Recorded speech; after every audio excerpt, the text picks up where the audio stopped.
Excuse me, may I have your attention, please? Is this volume too much? Because we put it up because of the fans. I can't put it up anymore, Stephanie, I'm sorry. Oh, okay, thank you. May I ask you please to silence your cell phones? I'm going to count to 10. There is nothing worse, as far as I'm concerned, with them going off when a speaker is trying to give a presentation.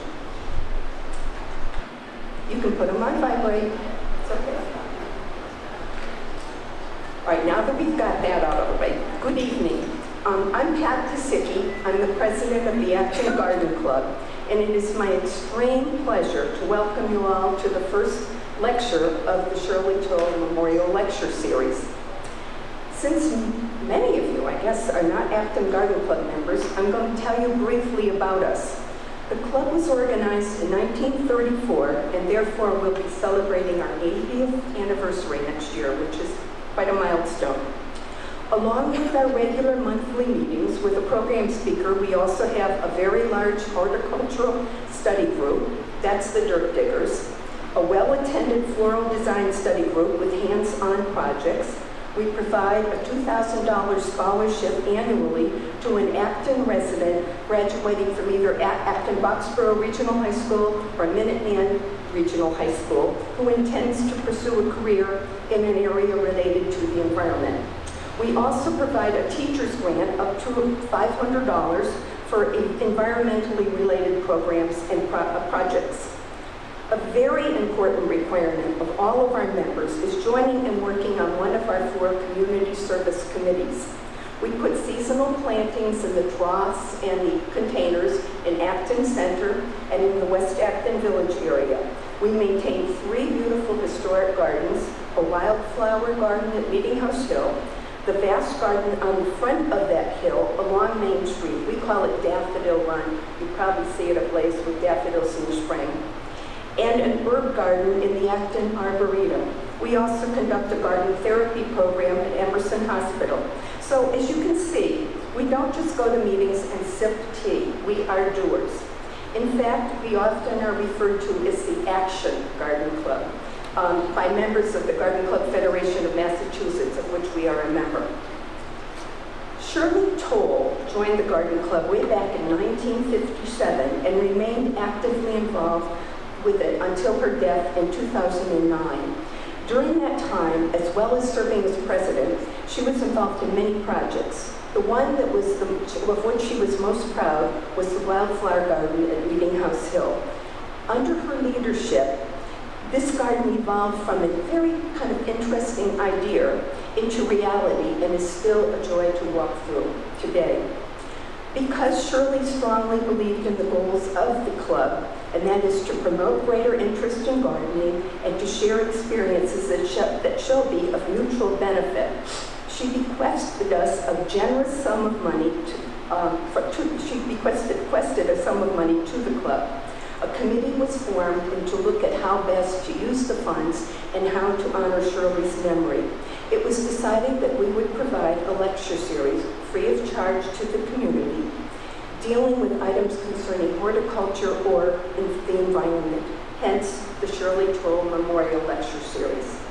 I would like to now ask Leanne Fuller, the chair of the Shirley Toll Memorial Fund Committee, to introduce our speaker for the evening.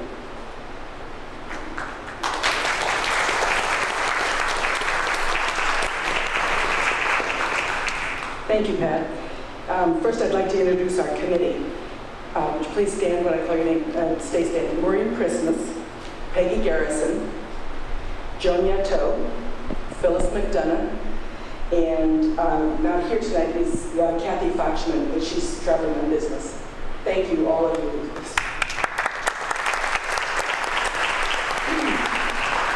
I also want to say thank you to Charlie Aronson for coming forward to tape this program. We're very happy with that. The members of the Shirley Toll family have expressed an interest in having a CD of this program, so I'm happy that we'll be able to do that. So now, for the reason that we're here tonight, in the mid-1800s, Henry David Thoreau kept extensive records on seasonal changes such as the bloom times of a great number of local plants. as well as the spring bird arrivals and depth of snow. Richard Premack, professor of biology at Boston University, has been following in Thoreau's footsteps, observing many of the same natural occurrences and comparing the current data with the information collected by Thoreau a century and a half ago. Tonight, he's going to tell us about that. We're delighted to have him here for the first Shirley Toll Memorial Lecture. Please join me in welcoming Professor Richard Premack.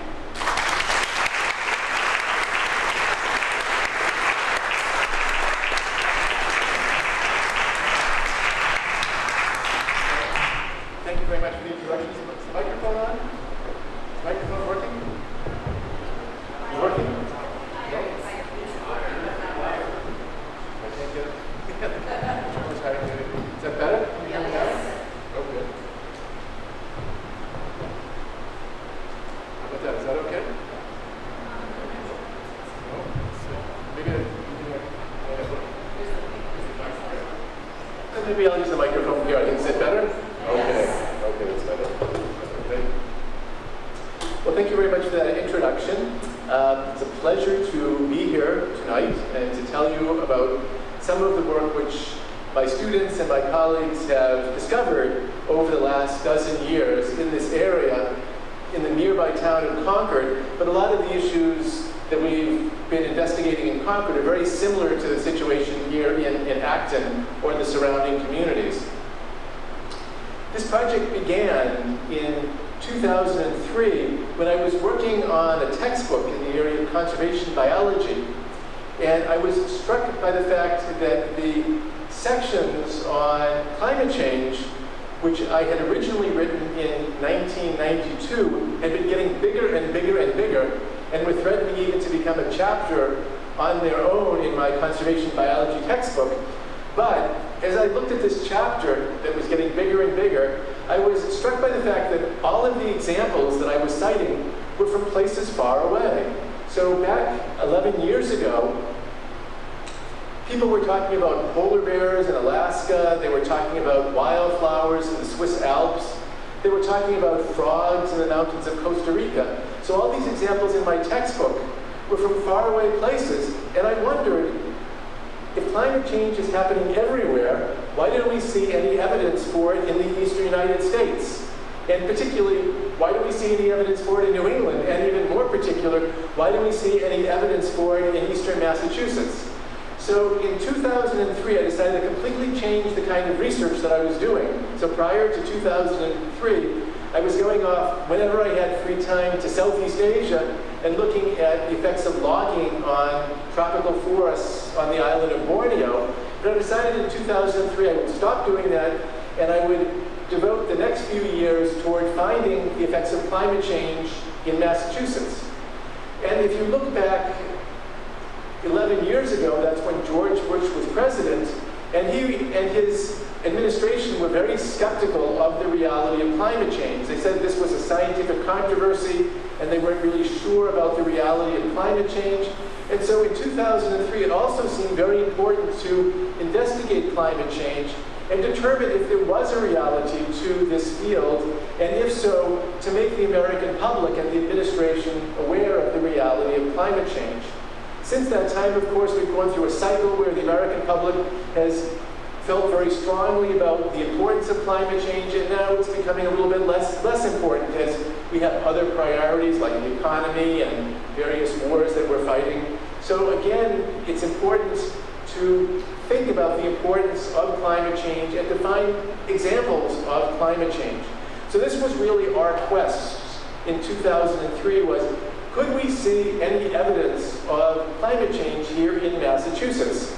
And we have the picture here of the polar bear. So again, the polar bear is the poster child for climate change, but the polar bear is very far away. So do we have any evidence for climate change closer to us in Massachusetts? And this is what we investigated. Different slide. So it turns out that if you're looking for the effects of climate change, that you couldn't find a better place than Boston, because Boston has warmed up more than about any other place in the United States. And Boston has warmed up, or metropolitan Boston, including Acton and Concord and all the surrounding areas, it's warmed up not only because of global warming, so global warming throughout the United States has warmed up the temperature here by about 1.5 degrees Fahrenheit, but the metropolitan Boston area has warmed up by another about 3 degrees Fahrenheit because of the urban heat island effect. So over the last 100 years, so many trees have been cut down and people have put in parking lots and roads and buildings. And because of all this clearing of forest and putting in all this blacktop and buildings, that Boston has warmed up by as much in the last 150 years as the rest of the country is predicted to warm up by the end of this century. So we've already had a lot of warming in the United States, and we're going to get a lot more of it. But Boston has already had that much warming already. But Boston will continue to warm over the next 100 years. But this means that I discovered very soon into my studies was that cities like Boston and Chicago and New York are very good model systems, because what's happened here already is what the rest of the country will be experiencing in the coming century. So this is a graph here showing you the spring temperatures in the months of March and April from the 1850s, when Thoreau lived, until the present time. And you can see that we have famously variable weather. So, New England, you all know this, those of you, especially you native New Englanders, know this, that we have the most variable weather in the United States, and we love to talk about it. So we've had extremely variable weather, but the trend is clearly toward warming temperatures. So in all months of the year, but particularly during the wintertime, and particularly nighttime temperatures have warmed tremendously in the New England area in comparison to the rest of the country. But you also see that in the upper right, we have, first of all, that year of 2010, and 2010 in New England was the warmest spring, late winter and spring that's ever occurred in New England, but not throughout the rest of the country. But we had this astonishingly warm spring in 2010, and I thought we would never see a spring like that again. And then 2012 comes along, and it was the warmest year in the United States. So we have these two remarkable years kind of back to back, indicating again the great warming trend that we're experiencing in the United States. We also, in addition to the temperature, we have lots of other phenomena which demonstrate the effects of warming temperatures. And close by here we have Walden Pond. Walden Pond is one of the most intensively studied ponds in the world. And Thoreau in the 1840s and 1850s observed the dates, we lost that one. So Thoreau observed the dates of ice out at Walden Pond. And in 1856 he wrote, "Snow and ice together make a curtain of 28 inches thick, now drawn over the pond. Such is the prospect of the fishes." So in Thoreau's years, Walden Pond iced out, the ice melted in Walden Pond anywhere from the middle of March through the middle of April. So it tended to be, on average, at the end of March. But in recent years, over the last 15 years, Walden Pond has generally iced out anywhere from late February through the end of March, but averaging around March 15th. So the ice out of Walden Pond is now about 2 weeks earlier than the time of Thoreau. And ice out often happens quite suddenly. So these are actually two pictures I took in March 10th, 2010. If you remember that we had this tremendous warm northeaster, which caused massive flooding 3 years ago in places everywhere in eastern Massachusetts. So in March 2010, there was still ice on Walden Pond, and then a week later, there was no ice at Walden Pond. And so what we see at Walden Pond is that ice out is now earlier than in Thoreau's time, and it's very strongly related to temperature. So when we have warm, late winters and springs, that ice out is early, and when we have very late ice outs, when we have very cold weather in late winter and spring, then the ice out is very late. We also had this astonishing event which occurred in 2012. In 2012, ice out didn't start happening on Walden Pond until the middle of January. So about 2 months later, the ice normally forms there, and the ice melted at the end of January and didn't form again. So we actually had ice out that was almost 2 months earlier than in any of Thoreau's years. So this is a very dramatic example of climate change. This is also just to kind of, even though we're a little bit inland here, this is actually a map showing the amount of sea level rise which has occurred in the eastern United States. And these kind of orange and red symbols which we have around the mid-Atlantic states and up into New England indicate sea level rises of between 5 and 8 inches, which have already occurred in this region. So over the last 50 years, the sea level has been rising about an inch a decade in this area, and that rising of sea level will accelerate in this area. So another physical indication of the effects of warming temperature.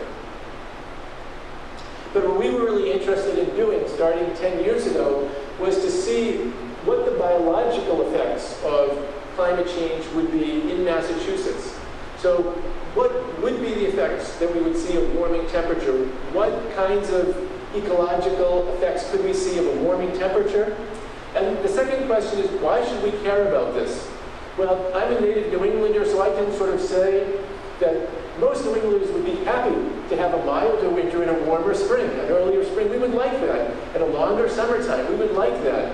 So, you know, it's something that we would enjoy, but in fact will have very negative consequences on the ecology of our environment. So with warming temperatures, a lot of the wetlands will dry out, a lot of the rare wildflowers and amphibians and other creatures of our wetlands, a lot of the salamanders, they're just not going to have a place to live. So we're going to lose a lot of our endangered species. With warming temperatures, a lot of our trees are going to start dying. We're going to start having more insect pests in our forests, and it's going to kill a lot of trees. It's going to be more sea level rise, which is going to be flooding coastal marshes.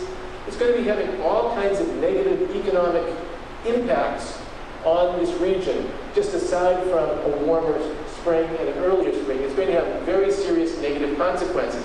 And it's going to be devastating throughout the rest of the country. As the temperature continues to warm, we're going to have a major collapse of agriculture in much of the Midwestern United States. So even though earlier springs seemed nice, in fact, it's going to have very negative consequences on the United States and the rest of the world. And then the third question is, what are we going to do about it? So what are the actions that we could take?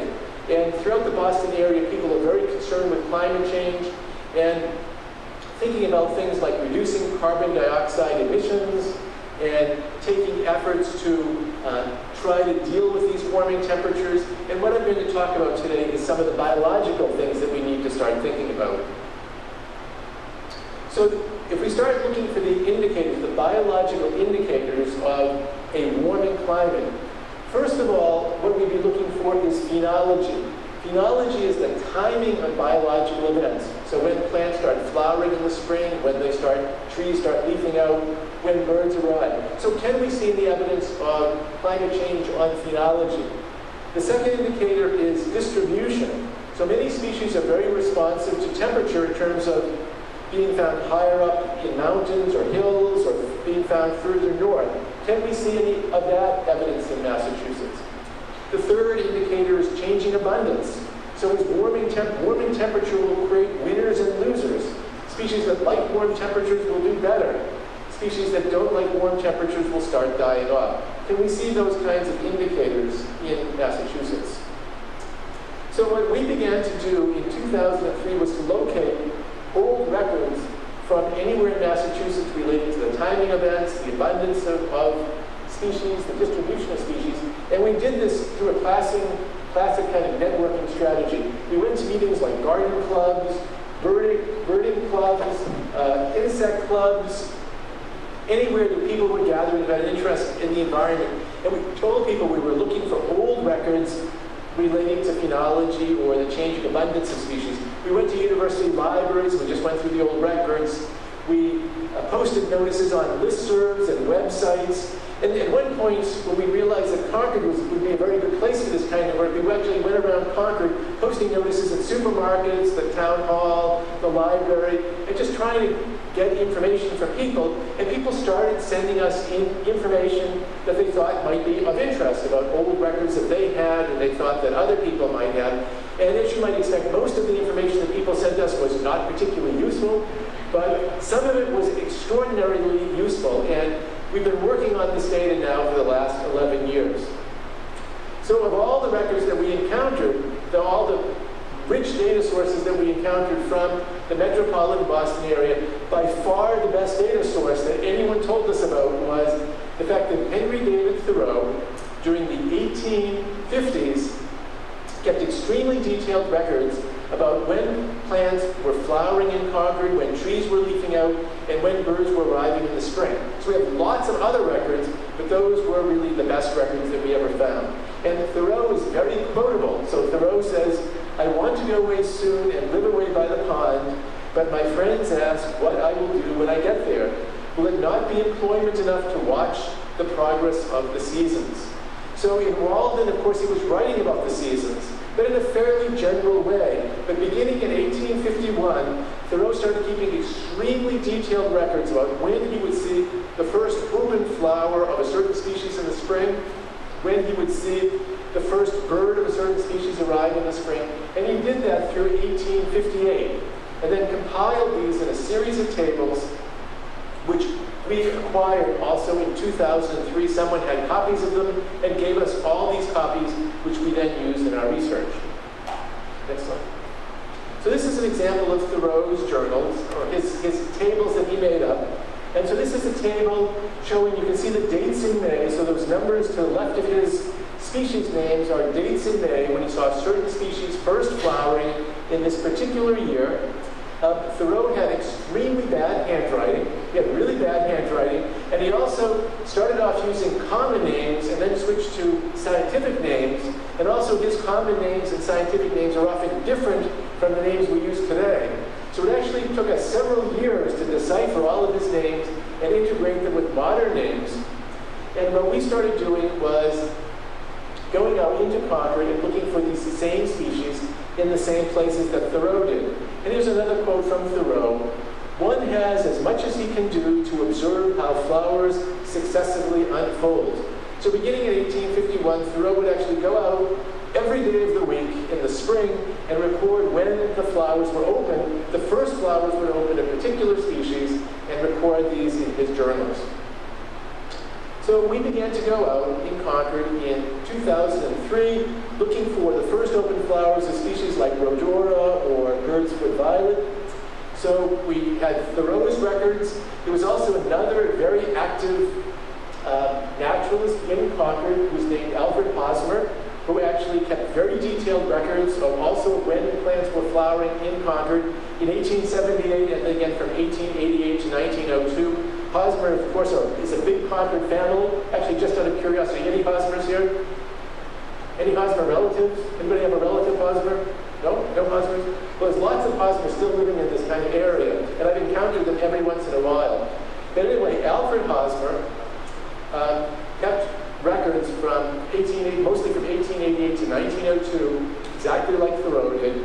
And then myself and my graduate students, Abe Miller-Rushing and I, started doing this in 2003. But the 2003 records we had to throw out because by the time we found plants that first year, they were already in full flower. So we really started our research in a serious way in 2004, and then it continued up to the present year. And this is a summary of our work. So I always sort of feel like I have to pause when I show this slide because this one slide here summarizes 11 years of our work and all of the work that Thoreau did and all the work that Hosmer did in one slide. And let me walk you through this slide here. So on the x-axis, we have the dates from the 1850s to the present time. The blue dots are Thoreau's years. The orange squares are Hosmer's years, and the red triangles are our years.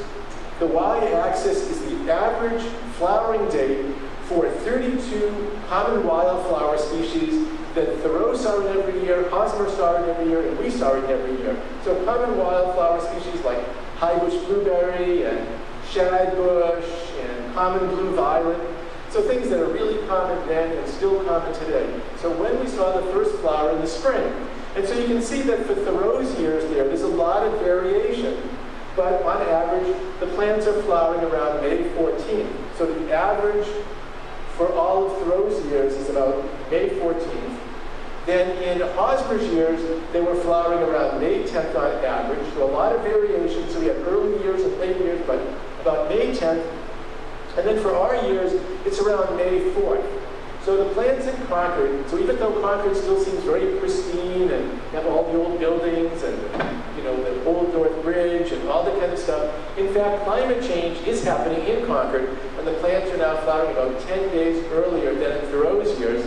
And then if you look down in the lower right, we have that first triangle, which was 2010, and 2010 was just kind of off the charts early. It was like 3 or 4 weeks earlier than Thoreau's years. And I thought we'll never see a year like that again. The plants are flowering so early that it was amazing. And yet, 2 years later, in 2012, we have the same thing happening again. What is so extraordinary starts becoming normal because of change in climate. So what's causing this change in the flowering time? So I kind of suggested that it's temperature, but is that really what's causing the change? So this is the same years of data, but rather than arranging it chronologically from the 1850s to the present time, this is arranged according to spring temperature, the average temperature in March, April, and May. And the values in the upper left are what we have happen in the very cold years.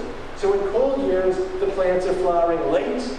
And if you look in the lower right, when you have very warm years, then the plants flower really early. So this is something we know intuitively for those of you who are gardeners, but this is showing it kind of statistically, and it's actually describing the relationship very precisely. It's basically saying that for every 2 degrees Fahrenheit warmer, the plants flower about 4 days earlier. So we can see a very precise relationship here. And we've warmed by about 5 degrees Fahrenheit since Thoreau's time, and so plants are flowering about 10 days earlier on average than in his time.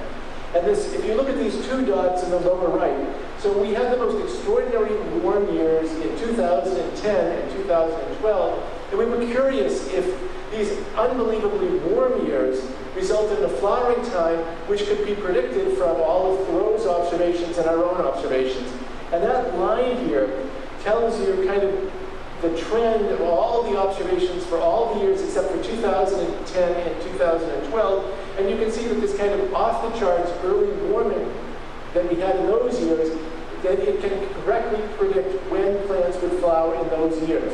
So even though we've never had a year like that so far, we can see that plants are still conforming to the trends of more normal years. So it tells us that we haven't reached a plateau yet. So a lot of people think that as the warming keeps going, that eventually we're going to hit a point where the trees and the wildflowers can't respond anymore. It's going to get so hot that they basically won't flower any earlier and they may just die. But we haven't come to that point yet. The plants are still responding to these warming temperatures. But we're trying to always tell the story of climate change in a different way. And one thing that we hit on was the idea of using museum specimens. And at the Arnold Arboretum, which I'm sure most of you have gone to, probably all of you have gone to, they have an amazing collection of living plants. But after going there for many years and observing when the plants were flowering, we found out that they had a herbarium there, a collection of dried, flattened, preserved specimens of approximately 100,000 specimens, all collected at the Arnold Arboretum. So it's something we didn't know about. And then what we started doing was matching when plants were flowering today with when they flowered in the past using these herbarium specimens. And so what we have happening here is a staff member from the Arnold Arboretum is holding a herbarium specimen of Rhododendron vasei, so Vasei's azalea.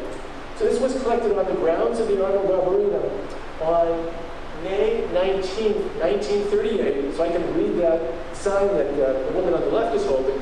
So that herbarium specimen was collected on May 19, 1938 from that exact same plant. So what we did is we took hundreds of herbarium specimens collected in the past and matched them with when the same plants are flowering today at the Arnold Arboretum. And that photograph was taken on May 3rd, 2010. And what we found out was that plants at the Arnold Arboretum are again flowering about 10 days to 2 weeks earlier than they were in the past. And they are responding again to temperature. So this is similar to the Concord story, but it's using kind of a different resource to do this. In this case, using museum specimens rather than historical records. And it's also something which appeals to a different audience. So, for example, maybe gardeners or people who are interested in ornamental plants. So this earlier spring also results in severe potential damage to plants. So in 2012, after this extraordinarily warm spring in March, a lot of plants started flowering and leafing out, and then we had a hard frost in April. And this is the potential danger to a lot of plants, that they start responding to these warm temperatures, and then because of the jet stream dipping south, still the jet stream hasn't moved yet, jet stream dips south, and we have a hard frost, and a lot of the plants get killed. So at the Arnold Arboretum, a lot of the non-native azaleas started flowering, and all the flowers and a lot of the leaf buds of many of the plants, a lot of the cherries in particular, plums, were killed by this late frost. It also damaged the apple blossoms in this area. So I'm not sure if it acted as an apple region or just bordering the apple region, but I mean, this is it's a significant crop in Massachusetts, and a lot of the apple blossoms were damaged by this late frost. And this is something that will continue to happen if we have these very warm springs. Also, a changing climate affects our perception of historical events. So this was a picture taken on Patriots Day of April 18th, 2012. And this is an attempt by the people there to recreate the appearance of the Battle of Lexington and Concord. But it's actually inaccurate because the trees were leafing out on April 18, 2012, and this would never have happened. This would absolutely not have happened at the end of the 18th century because the winters were so cold that the trees weren't leafing out until early May. So it's actually an inaccurate appearance. So people will think that April 18th is really the beginning of the spring. But in Thoreau's time, or the time of the Revolutionary War, it was still the end of the winter. It turns out that photographs are another way to tell the story of climate change. And we have many large collections of photographs in the New England area, and they can also be analyzed from the perspective of climate change. So one day I was giving a lecture, and a woman came up to me after the lecture, and she said that she had a specialized hobby, that she liked to collect stereoscopic photographs. So you have these two photographs that you can use in 3D, and she liked to collect only photographs from historically important cemeteries, and only photographs taken on Memorial Day. So she had this very specialized collection, but she said that out of all of her collection from the New England area, there was this one photograph that looked really different from all the others. And so she showed us this photograph taken on May 30th, 1868. And there's something which is really funny about that picture. And what's funny? No leaves. There's no leaves. So it's the only picture that she had that didn't have any leaves on Memorial Day. And it turned out that 1868 was one of the so-called years without a spring. So what happened that year is that there were actually frequent hard frosts all the way through March, April, May, and even into June. So we had hard frosts that were killing the flower buds, the leaves, or preventing them from even opening. So either the trees had never leafed out that year, or they had leafed out and then the leaves were killed by the hard frost. So this is what I should have mentioned. This picture on the left was taken at Lowell Cemetery, so just somewhat north of here. Since this is a garden club, I'll mention something interesting, which is that I went there on May 22nd, 2010, and all the trees, of course, had leafed out, as you would expect. They had fully leafed out. So this is exactly the same view. I couldn't pick it exactly the same because there's actually a building where the photographer would have been standing in 1868, but this was as close as I could get to the same view. A lot of the gravestones are the same. But one thing I want to mention, since this is a garden club, which is as I walked around the cemetery, the Lowell Cemetery, 140 years later, that it turns out that almost every tree that you can see in this picture here from 1868 is still there. And you can actually identify them because of their unusual growth forms and limbs that they have. And almost every one of the trees that's there is still alive today. Next slide. Also, when you actually go out looking for flowers flowering times and leafing out, one thing which I started noticing, which we're actually starting to investigate in our research, is when trees are leafing out in Concord and the surrounding area. And one thing that's really striking is that when you go out, and it's a warm couple of days in spring, that all of the non-native invasive plants start leafing out really early. And this is probably why they're so successful. So they have a number of strategies for success, but one of them is certainly that they are better able to take advantage of the warming spring than our native species. So in this photograph here on the left, we have a lot of the non-native invasive species like honeysuckles, barberry, multiflora rose, Norway maple, and on the right are all the native trees and shrubs, and they haven't started leafing out yet when this photograph was taken on April 22nd, 2011. So warming temperatures are not only going to change the phenology of the native species, but it's going to favor these invasive species. So we were also interested to know if birds were also responding to climate change and if their response was similar to that of the plants. And we started looking around for the bird work, and we discovered that there was an incredible amount of information about when birds arrived in the spring in Concord and throughout Massachusetts.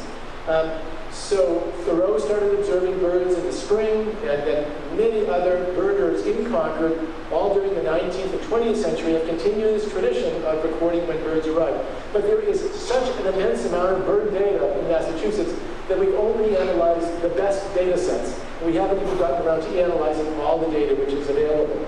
So this is a picture which is taken from the Management Center for Conservation Science in Plymouth, and they've been tracking birds since 1970.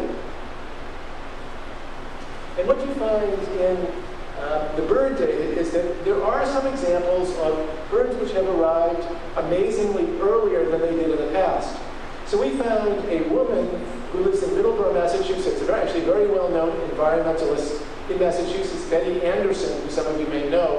And Betty Anderson has been recording when she sees the wood ducks appear on the pond outside of her farm in Middleborough from 1970 through the present time. And what you can see here, each one of these dots represents when she sees the first wood duck at her pond. And you can see that the wood ducks are arriving dramatically earlier. So in the 1970s, they arrived in April, and then in March, and now they're arriving in early March and late February. So there's been a huge shift in the arrival time of the wood ducks, which actually is really a reflection of when the pond melts at her farm. So this is a very dramatic example, but it turns out that this is actually not a typical example. Next slide.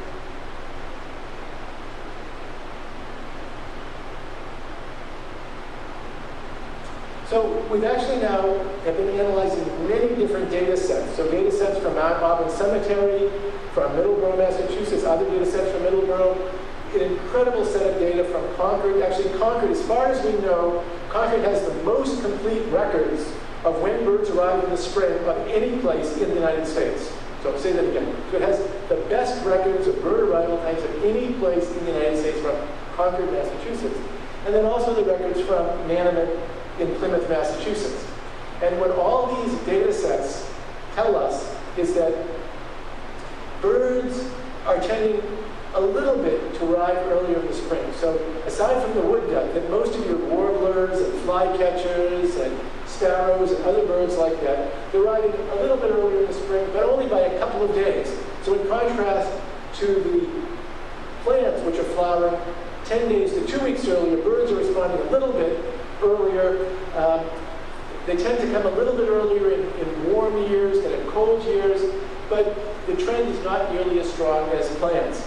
And the reason for this is that birds are responding to a lot more complex set of cues. So they are responding to temperature, but they're not responding to the temperature here. They're flying up from the south where the temperatures are a little bit different. They also mostly are flying north when they have a tailwind. They don't fly when there's a headwind, and they don't fly in rainy weather. So they're responding to a lot more cues than just temperature. And so that's why their trend is not as strong as we're seeing for plants.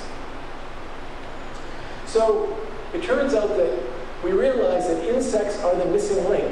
So when the birds are arriving in the spring, they're feeding on insects, and When the insects emerge in the spring, they're eating plants.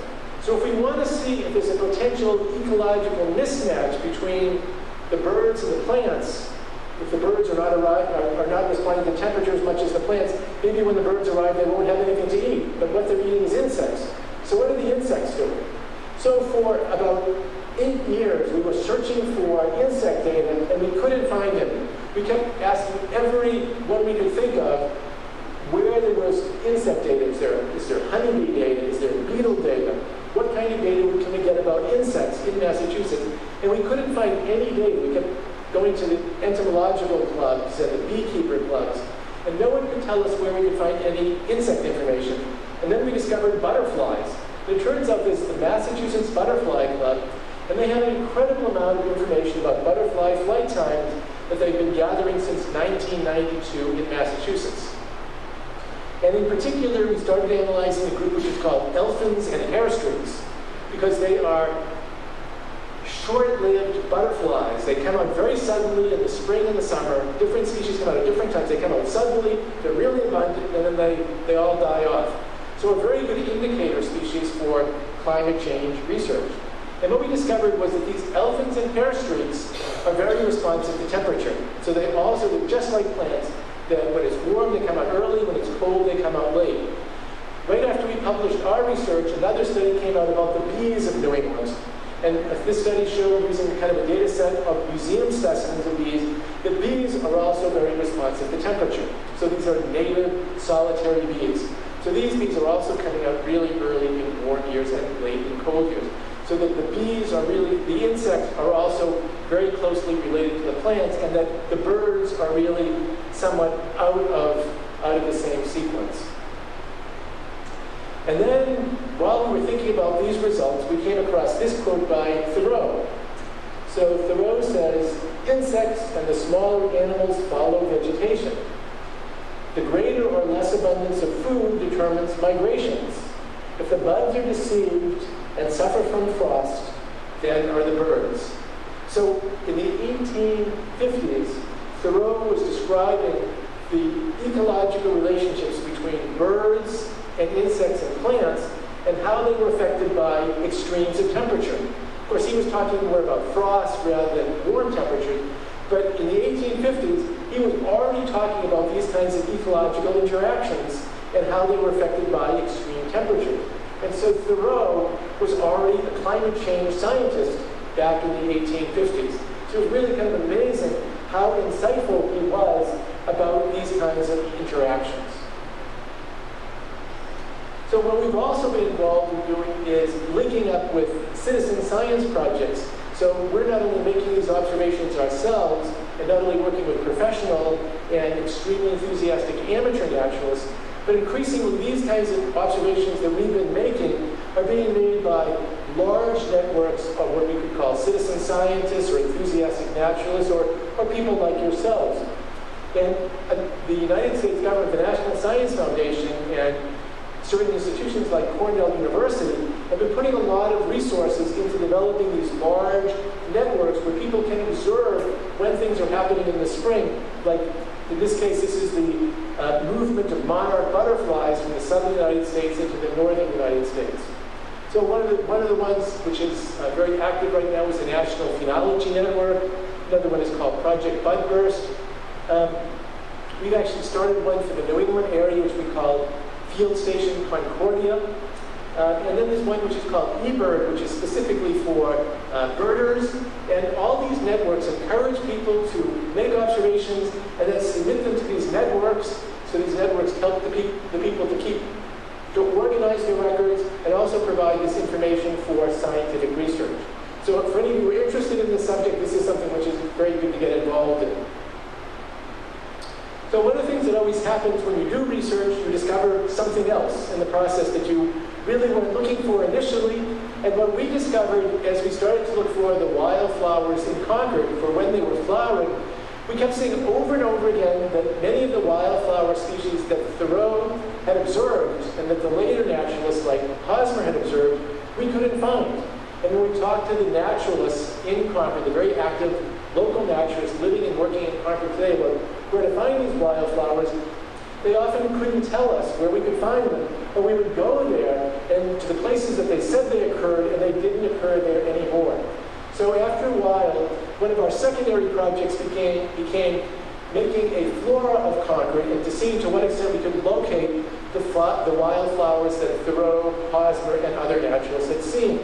And after doing this for about 6 years, we came to the conclusion that about 27% of the wildflower species that Thoreau had observed in Concord don't occur there anymore, that about 36% of the species that Thoreau saw are now very rare. They only occur in 1 or 2 populations, sometimes as just single individuals, and that also most of these losses seem to have been only in the last 40 to 50 years. And we know this because when I talk to Concord residents, they often tell us that they've seen these plants, but yet they haven't seen them for many decades. And when we go to their localities, they're not there. So the loss seems to be very recent. And that certain species seem to be very vulnerable. So, for example, orchids are clearly declining quite dramatically. So there used to be 21 species of native orchids in Concord, and we've only seen 7 of them. So the other 14 don't seem to be there. An example is the purple-fringed orchid. So that's one of the species of our 7, and we've only seen 1 individual in 1 year. So that's an example of a species which used to be common and now is extremely rare in Concord.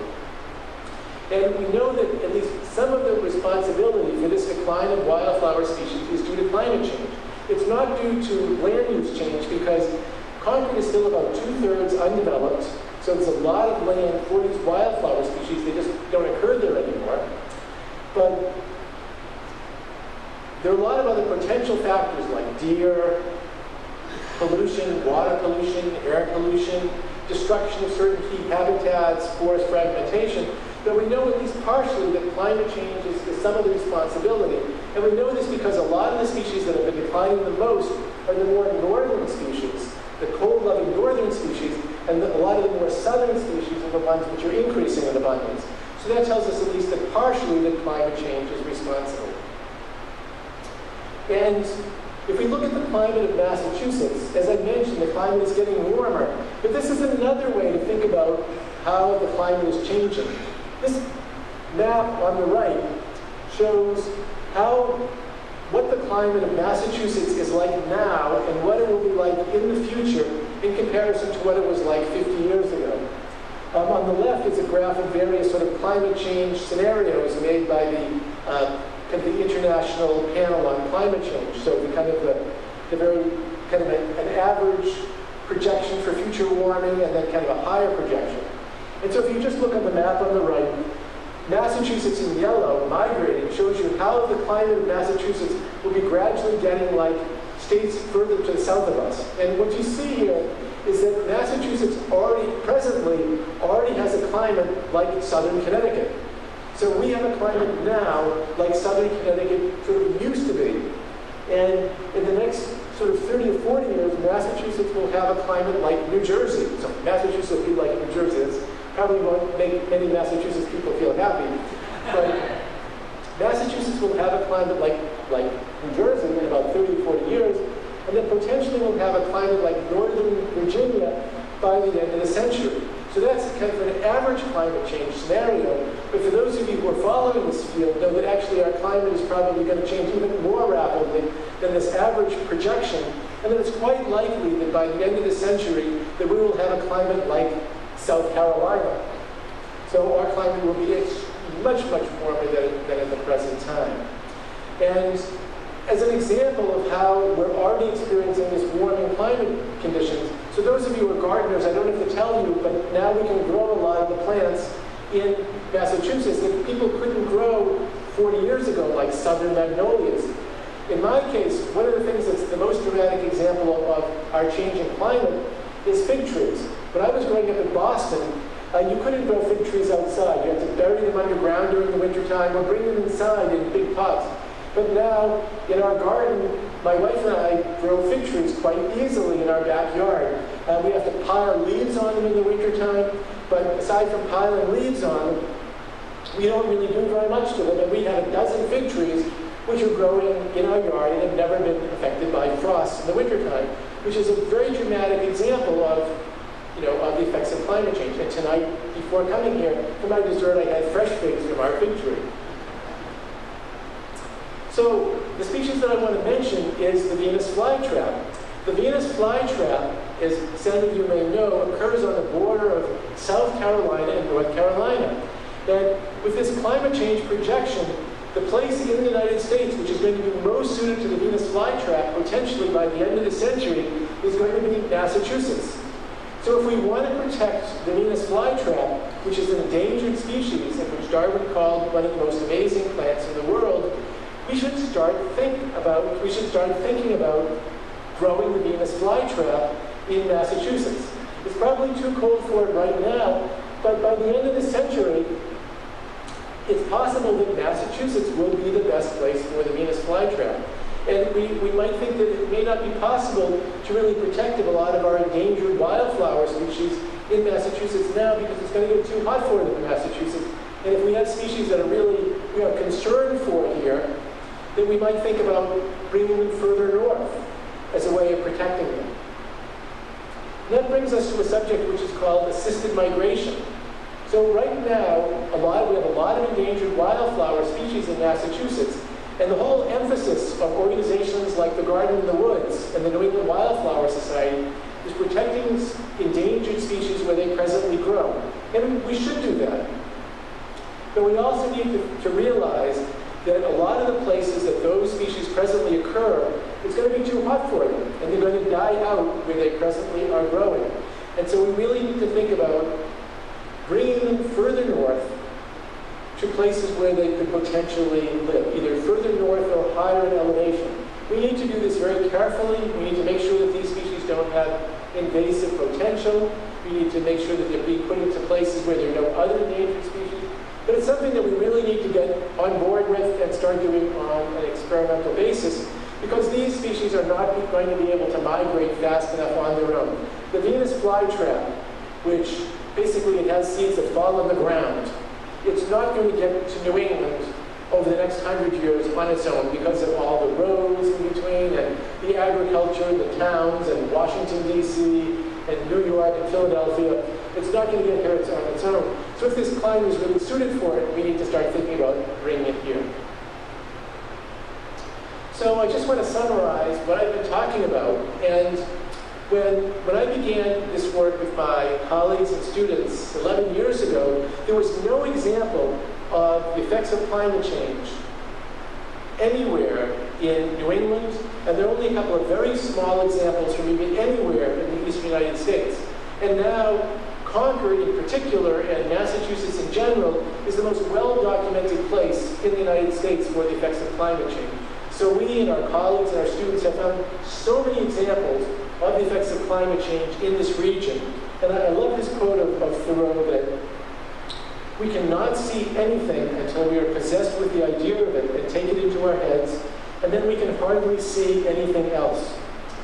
So 11 years ago, I didn't think much about climate change, but now I just think about climate change all the time, and in particular, Concord has proved to be this kind of iconic example, not only of philosophy and the Revolutionary War and history and the Civil War and civil disobedience, but now across the United States, Concord has been an iconic example of the impacts of climate change. So a few concluding remarks. So spring is definitely happening earlier. We have many studies from Concord and elsewhere that spring is now happening earlier. There is lots of data out there to demonstrate this, and more changes are coming. So I would urge all of you who are gardeners to start keeping diaries if you haven't done it already. So there are more changes coming. So start keeping a diary or keep a family diary and make observations, because the kinds of information that you gather will be very important for climate change research. So start now if you haven't done it already. So we think that interactions are changing between plants, insects, and birds. We know that they have different timing, but we don't know if they're actually having an impact on one another. Is the fact that the birds are now they're not tied into the insects and plants as well as before, is that going to harm bird populations? We really don't know, and this is something that ecologists are thinking about. So I've been talking about climate change all this time, but I just want to emphasize that I recognize that lots of other things are changing, and that in particular deer are having a huge impact. Forest succession, air pollution, road building, housing developments, these are all factors. But climate change is a really big one that we didn't appreciate until fairly recently. A lot more work is needed on insects, leafing out times. We need to have a lot more research on what's happening in the autumn, like leaf senescence and insect dormancy. More work on the genetics of these species and on invasive species.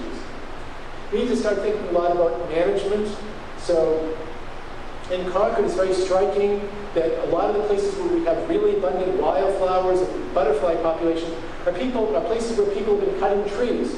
So Concord has lots of trees, but often active management is necessary to keep at least some of the habitats open for the species which are really sun-loving. So management is necessary to maintain populations. We also need to start thinking about assisted migration, as I mentioned. So I think this could be the key for maintaining a lot of our wildflower populations. And in the introduction, it was mentioned that the Acton Garden Club is also called the Action Garden Club.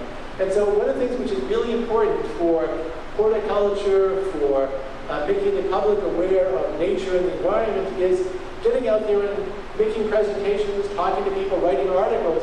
And this is something that the club could certainly, your club could certainly be much more actively involved. And your contribution, which you've already made, is certainly important.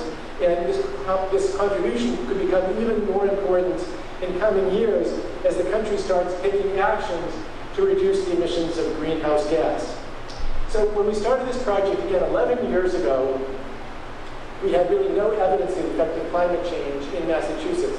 And I hope at this point I've at least convinced you that climate change is already happening already in Concord, Acton, and the surrounding towns of Massachusetts. Thank you very much.